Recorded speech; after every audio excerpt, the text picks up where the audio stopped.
नमस्कार दोस्तों, स्वागत है आपका वाईफाई जीएस एग्जाम में। इस डिस्कशन में हम 14 सितंबर 2020 के जो भी इम्पोर्टेंट करंट अफेयर हैं उन सभी को कवर करेंगे। तो चलो स्टार्ट करते हैं। फर्स्ट क्वेश्चन, सबसे पहले हम इकोनॉमिक्स न्यूज़ देखेंगे। फर्स्ट क्वेश्चन, किस राज्य को राज्य स्टार्टअप रैंकिंग 2019 में शीर्ष पर रखा गया है? ऑप्शन में तमिलनाडु, राजस्थान, केरला या गुजरात।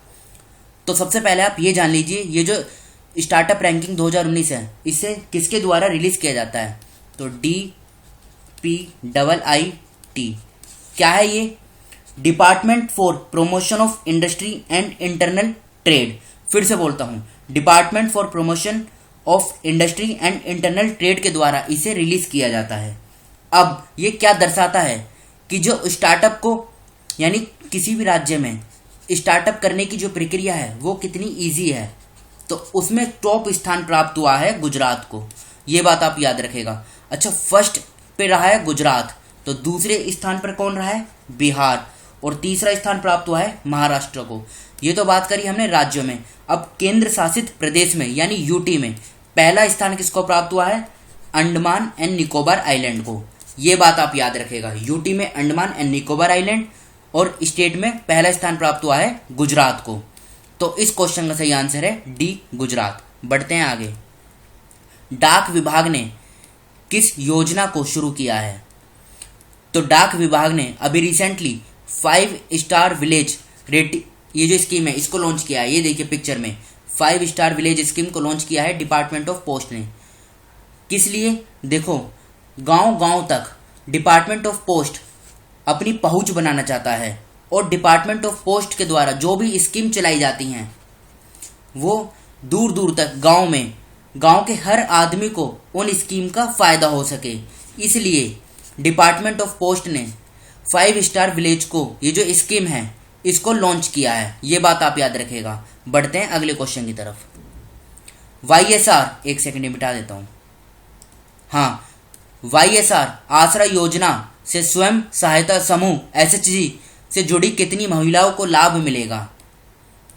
देखो, सबसे पहले तो आप ये जान लीजिए कि ये जो स्कीम है इसको चलाया गया है आंध्र प्रदेश के सीएम YS जगन मोहन रेड्डी ने इस स्कीम को लॉन्च किया है। नाम है YSR आसरा स्कीम। इसमें क्या होगा? 8.71 लाख SHG का मतलब होता है self help group. 8.71 lakh SHG से जो 87 लाख महिलाएं हैं उनको इसमें फायदा होगा। और ये 27,168 करोड़ को 4 इंस्टॉलमेंट में जो एलिजिबल वुमेन हैं उनके खाते में इन पैसों को डालेगी 4 इंस्टॉलमेंट में। और इनने फर्स्ट इंस्टॉलमेंट को रिलीज कर दिया गया है। कितने की है ये फर्स्ट इंस्टॉलमेंट?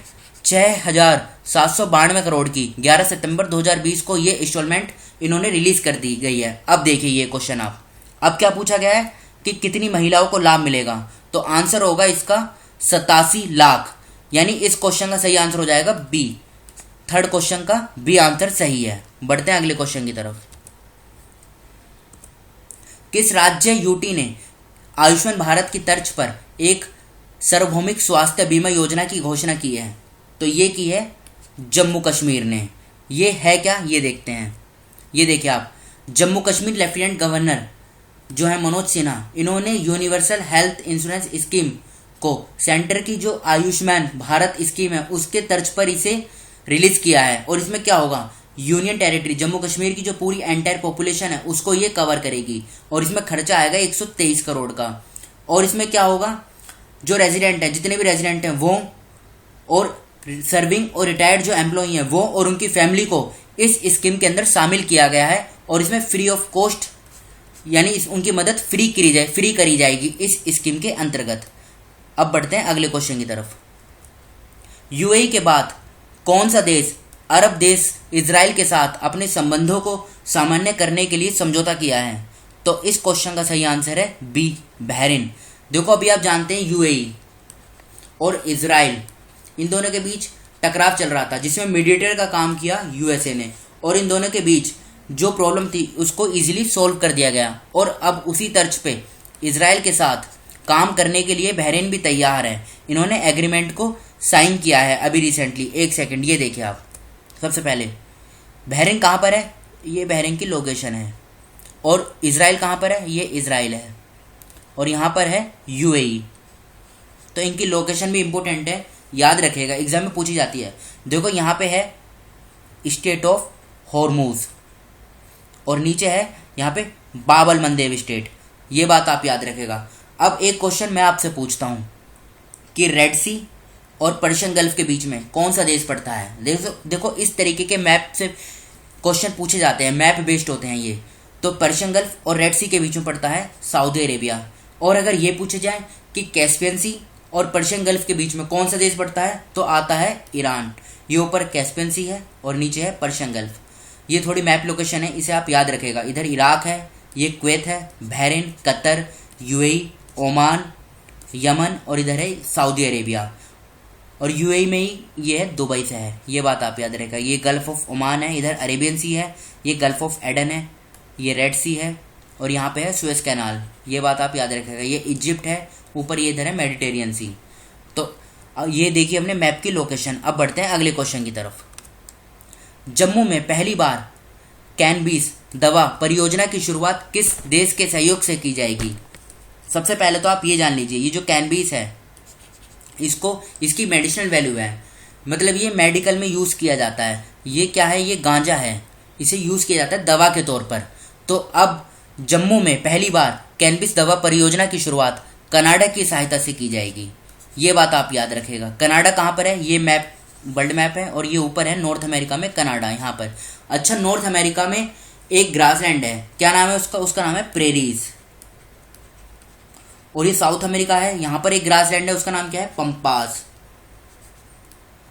अच्छा, ये तो बात करी हमने कि ये जम्मू में स्टार्ट की जाएगी। अगर पूछा जाए जम्मू में कहाँ पे, तो जम्मू में IIM है।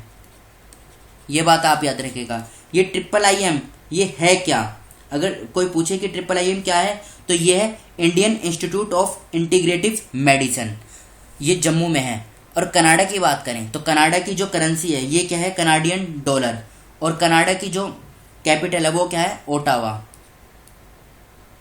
ये बात आप याद रखिएगा, कनाडा की कैपिटल ओटावा है। और इस क्वेश्चन का सही आंसर है डी, कनाडा। बढ़ते हैं अगले क्वेश्चन की तरफ। विश्व चैंपियनशिप 2019 में स्वर्ण पदक किसे मिला? अब आप सोच रहे होंगे कि ये तो 2019 की चैंपियनशिप है, इस बार जिक्र में क्यों आई 2020 में? जिक्र में इसलिए आई, देखो एक नाम है मारियाम। इन्होंने जब ये चैंपियनशिप हुई थी, ये हुई थी चाइना के शंघाई में, और वहाँ पे इन्होंने गोल्ड मेडल जीता था। और पूनम खत्री जो भारत से हैं, इन्होंने सिल्वर मेडल जीता था। लेकिन अब इनको डोपिंग टेस्ट में ये फेल हो गई हैं, मतलब इनकी रिपोर्ट पॉजिटिव आई है, तो इनको अब रद्द कर दिया गया है इनके मेडल को। इसलिए पूनम खत्री का जो सिल्वर मेडल है उसको गोल्ड मेडल में अपग्रेड कर दिया गया है। इसलिए विश्व वर्ल्ड चैंपियनशिप 2019 अब न्यूज़ में थी, तो इस क्वेश्चन का सही आंसर है ए, पूनम खत्री। अब बढ़ते हैं अगले क्वेश्चन की तरफ। Where will be held aero India 21? देखो एरो इंडिया 21 ये भी रिसेंटली हमारे जो डिफेंस मिनिस्टर हैं राजनाथ सिंह, इन्होंने इसकी एरो इंडिया 2021 के वेबसाइट को लॉन्च किया है। और ये शेड्यूल किया गया है कि ये 2021 में बेंगलोर में होगा। ये बात आप याद रखेगा, इंपॉर्टेंट है। और जब ये 2021 में होगा तो ये इसका 13th एडिशन होगा। ये भी इंपॉर्टेंट है, एग्जाम में पूछा जा सकता है कि 2021 में इसका कौन सा एडिशन होगा? ये 13th एडिशन होगा। और ये 3 से 7 फरवरी 2021 में आयोजित किया जाएगा। और लास्ट टाइम जब ये हुआ था 2019 में, ये उसका 12th एडिशन था। यानी ये 2 साल में एक बार होता है, ये बात आप याद रखेगा। और ये कर्नाटका के बेंगलोर में कहाँ पर होता है? ये होता है ये येलेहंका, फिर से बोलता हूँ, येलेहंका एयरफोर्स स्टेशन जो है वहाँ पर होता है। ये बात आप याद रखेगा। कहाँ पर होगा? ये बेंगलोर में होगा। और ये 2 साल में एक बार होता है। अब बढ़ते हैं अगले क्वेश्चन की तरफ। हिमालयन दिवस हर साल कब मनाया जाता है? तो ये हर साल 9 सितंबर को बनाया जाता है। ये बात आप याद रखेगा। हिमालय क्या करता है? नेचर को मेंटेन यानी सस्टेन करने के लिए बहुत इंपॉर्टेंट रोल निभाते हैं हिमालय के जो पहाड़ हैं। तो ये हर साल 9 सितंबर को बनाया जाता है। अच्छा, आप ये बताइए पूरे विश्व में जो माउंट एवरेस्ट है यानी सबसे ऊंची चोटी है, इसको नेपाल में किस नाम से जाना जाता है? तो इसको नेपाल में सागर मत्था के नाम से जाना जाता है। तो आज के इस डिस्कशन को हम यहीं पे रोकते हैं। Thank you.